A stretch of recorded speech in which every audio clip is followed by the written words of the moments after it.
What's up, everybody? Welcome to DFS by the Numbers. These are my DraftKings MMA picks for UFC Fight Island 6, and I'm really looking forward to this card. We have a fantastic main event, the Korean Zombie versus Brian Ortega, and some really good fights scattered throughout the card. We have some UFC newcomers, and should be a decent amount of finishes on this card. Should see some decent high scores as well. The problem is there aren't many underdogs on this card, but I can see a couple potential upsets, and we'll talk about them. So going to talk about my favorite plays, my favorite targets, and also some strategy involved as well throughout the video.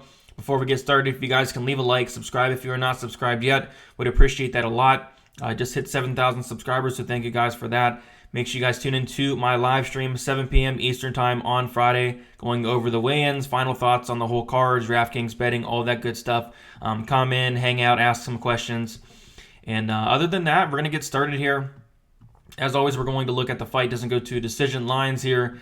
And we have Crute and Bukauskas at minus 380. Fight doesn't go to decision. And this is a fight that, in my opinion, is most definitely going to finish. And I think it's going to finish really early.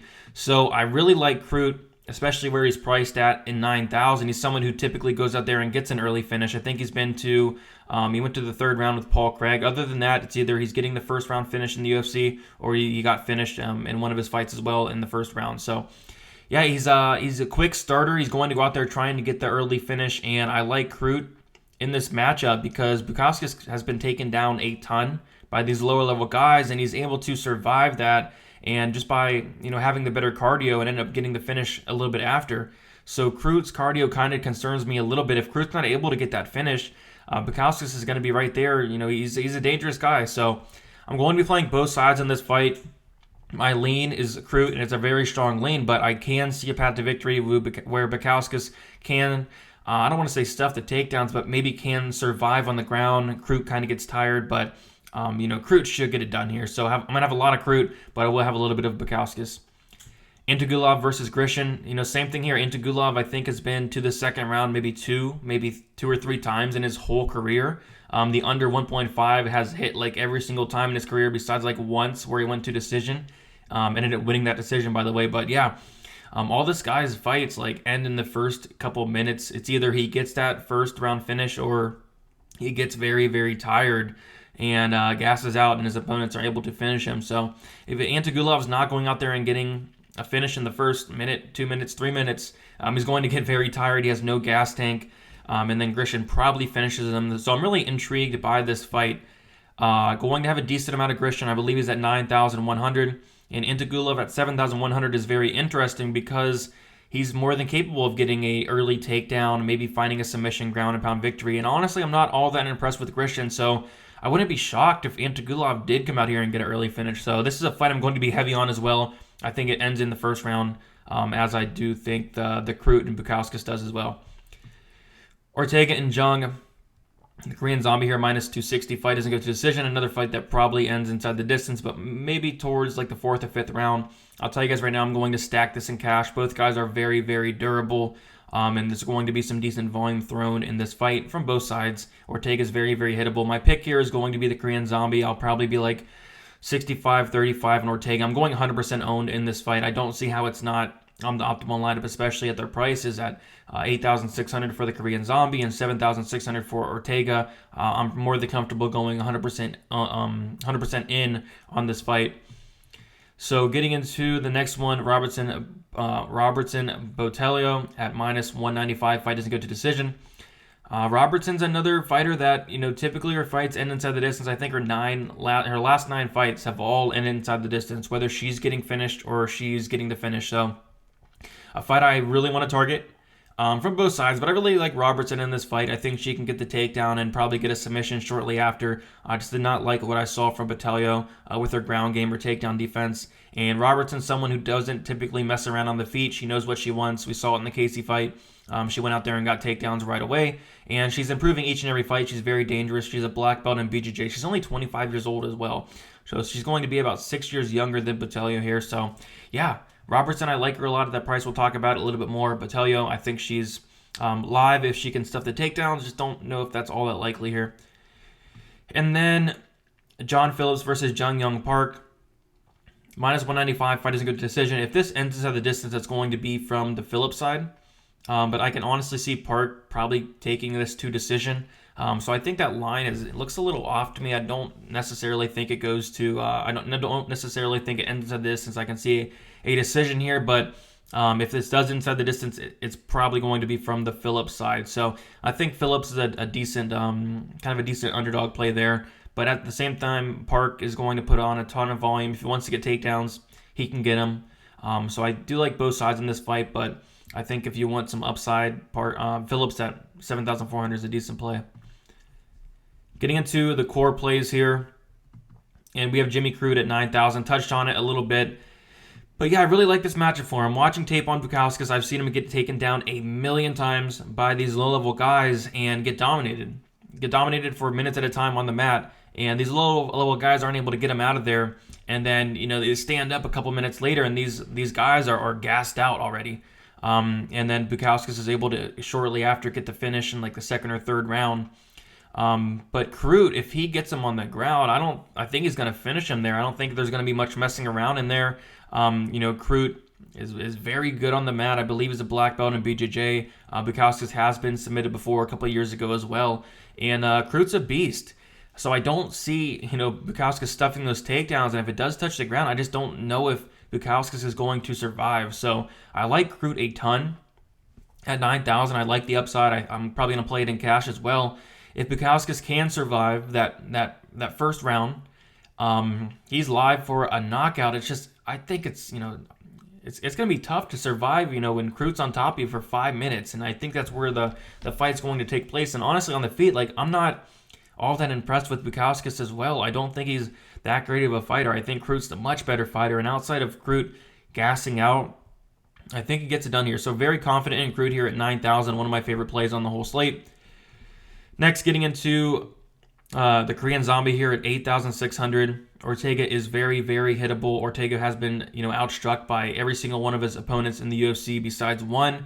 He's able to get those finishes in all of his fights, besides where he did get finished by Max Holloway due to a doctor's stoppage. But yeah, Brian Ortega is someone who gets hit a ton. He absorbs about 7.36 significant strikes per minute. And a lot of that is because Max Holloway put 290 significant strikes on him. But Korean Zombie, he's very durable, as is Ortega. I think this can go into the later rounds. But Ortega's path to victory, would be probably getting this to the mat. And he has like a 16% takedown accuracy. I find it really hard to see him standing with the Korean Zombie for 25 minutes, landing something hard. He's not much of a knockout guy. He has some knees and elbows that he can use, but he's not much of a knockout guy outside of that, only a 21% knockout rate. And if he's not getting this to the mat, I just find it hard to see Ortega getting a finish on the feet or, winning a decision especially. So I really like Korean Zombie here, as long as he fights smart, as long as this fight does not touch the mat. And even if it does, the Korean Zombie is, I believe, a black belt in BJJ himself. Of course, Ortega is very, very high level. It would not be ideal to touch the mat, but if it did, I think the Korean Zombie would be fine on the mat. But give me the Korean Zombie here at 8,600. I like him a lot. Definitely a core play of mine. Going to plug him in cash. Going to stack the main event in cash as well. I think it's a fairly obvious stack in cash here. Last week I did the Corey Sandhagen by himself without no Moraes. It worked out fine, but this is a fight you want to stack here. Jillian Robertson, 8,700. Yep, it's some women's MMA here. I just like the matchup a lot for her. I think she can get down Botelho. Cynthia Calvillo was able to take her down a couple times and submit her very, very easy. And Robertson is someone who's improving each and every fight. Only 25 years old, like I mentioned, and she's getting better, and she's a savage. Hence the nickname, the Savage, because she is a savage in there. She goes in there, she wants to get a finish. She said it herself. She wants to get that finish in there.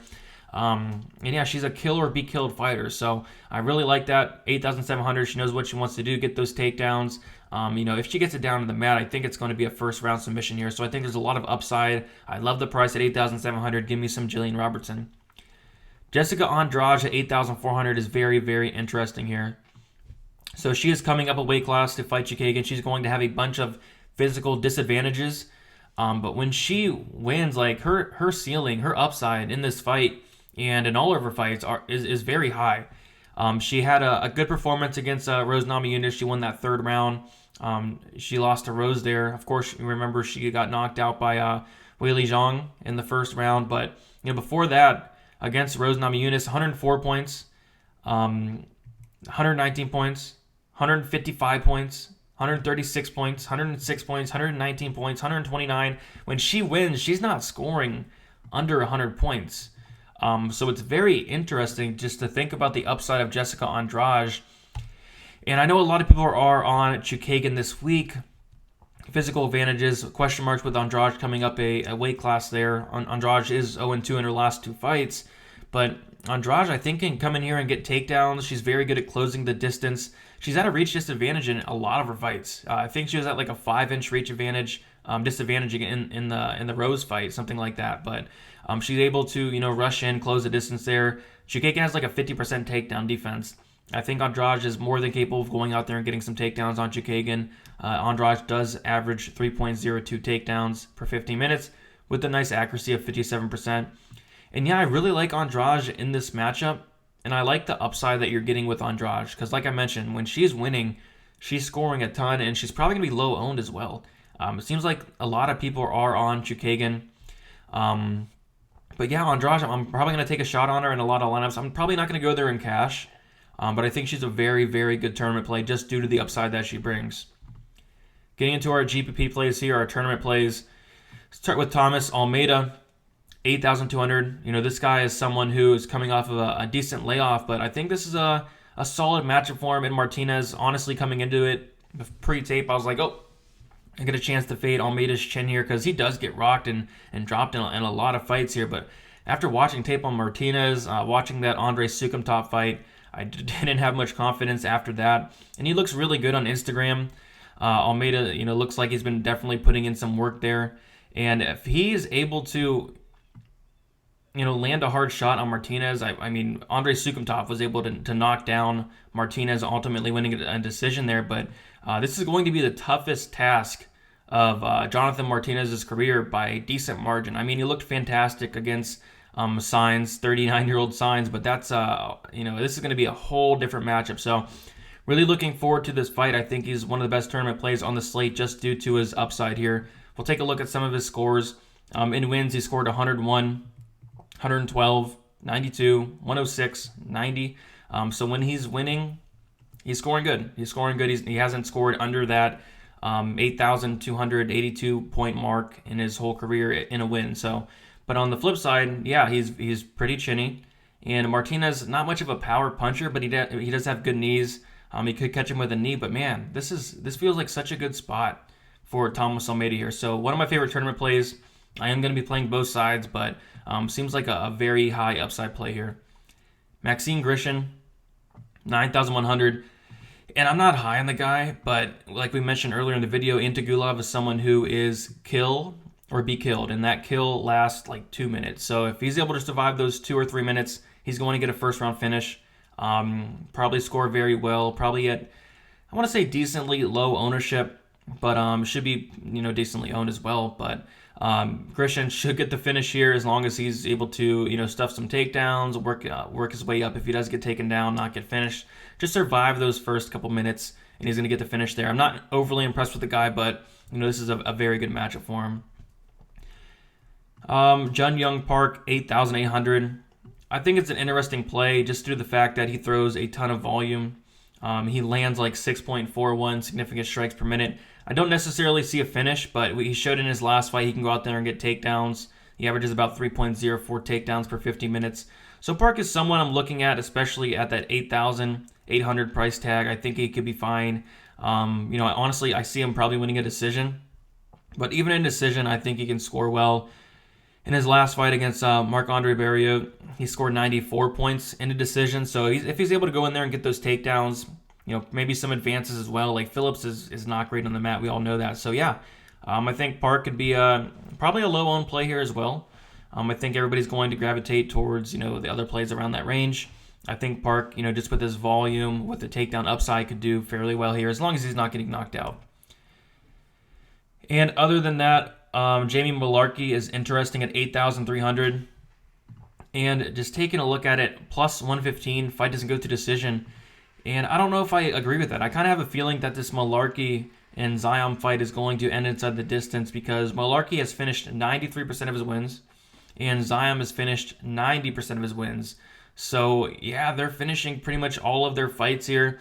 Malarkey's been knocked out twice. Ziam's been submitted twice. So it seems like they don't see the scorecards all that often, and it's probably going to be really low owned, both these guys here. So Malarkey, I'm not necessarily picking him to win, but he showed very good toughness in that Riddell fight.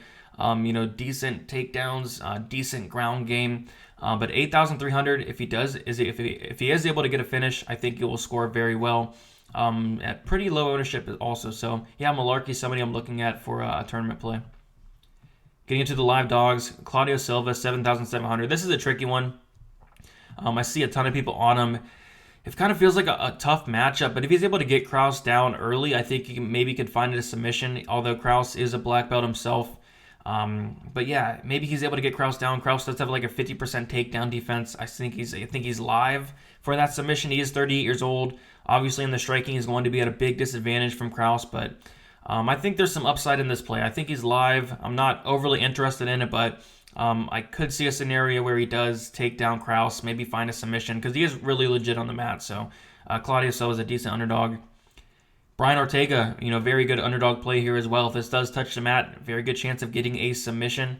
Although the Korean Zombie has never been submitted, but Ortega is very legit on the mat.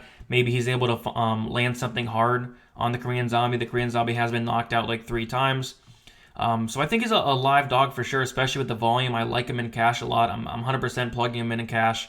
I think if you want to stack the main event in a single entry, could be interesting as well, because this goes 5 rounds and Ortega's going to score a ton in a loss. Probably wouldn't stack it in tournaments. Maybe you could. Maybe this week, not many underdogs. Maybe you could stack this in some tournaments. Maybe Ortega's able to, land like 160 strikes, score 80 points in a loss. Very, very doable here. So yeah, it's very interesting. Obviously, I like the Korean Zombie to win, but I do think Ortega is definitely live. He could definitely land something, but I do like Zombie a little bit more. Probably, like I said, 65-35 or maybe a 60-40 in favor of the Korean Zombie. Jonathan Martinez, interesting play here. He's been looking fantastic. Obviously, not the best competition. It's going to be a big step up. And Almeida does get finished. I think he's been finished like twice. He gets knocked down and dropped in a lot of fights. But man, yeah, Martinez could get the win here. He's I think a lot of money is coming in on Almeida here, and of course we got to worry about the layoff of Thomas Almeida as well. But Martinez definitely has a shot to get it done here at 8,000. I kind of want to play both sides of this fight with a slight lean to Almeida. But it should be a good fight. This is going to be my pick for fight of the night here. If it's not the main event, it's probably going to be this fight here. Fares Ziam at 7,900, touched on it a little bit. He looks decent outside of his UFC fight. We gotta dig back before that fight. And of course, he was 22 years old in that UFC debut against Don Madge, and Don Madge basically held him against the cage the whole time. Was able to take him down, I think, like 2 or 3 times. He stuffed a lot of takedowns though. But, pre-UFC, he was the guy going out there and getting takedowns. He has a very good ground game, very good takedowns. His striking's very good as well. I'm actually really impressed with this guy. His UFC debut, you can't let one fight define somebody. You got to go back and look at the tape. And, this guy looked completely different from his UFC debut. Looks like he has some really good skill. And, taking a year off, I think we're going to see improvements in someone who was 22 years old, 21 years old at the time of that UFC debut. I think we're going to see a ton of improvements here. So I think people are going to be kind of, shocked, how good Ziam's going to look here. He's not going to look how he did in the match fight unless Malarkey wants to hold him against the cage. And I just don't think Malarkey's going to be able to do that whatsoever. So yeah, Ziam I think is a very good underdog play. Has finished 90% of his wins, 50% by submission, 40% by knockout, has some power, has a decent submission game as well. And, Malarkey was getting reversed and taken down by Brad Riddell. Not a good look there.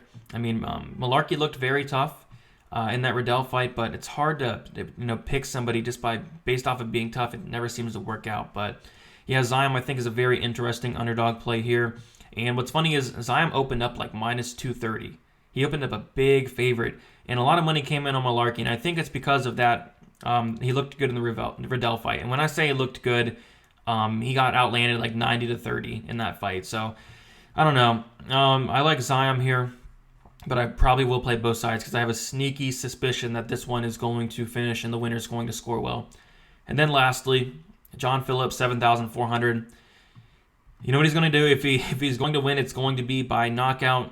Those are the kind of plays you do want to target. He's finished 100% of his wins in 32 fights. So it's something you got to look at. I don't necessarily think he's going to win here. Park has never been knocked out, but Phillips, he does hit hard, and if Park gives him the fight he wants and stands and bangs with him, which I think he might do, I think Phillips definitely has a chance to get it done there. So Phillips, he's a live dog anytime he fights, especially in this matchup. I think if Park does stand and bang with him, I think he has a decent shot here to win. And then getting into the pump plays here, Antigulov at 7,100.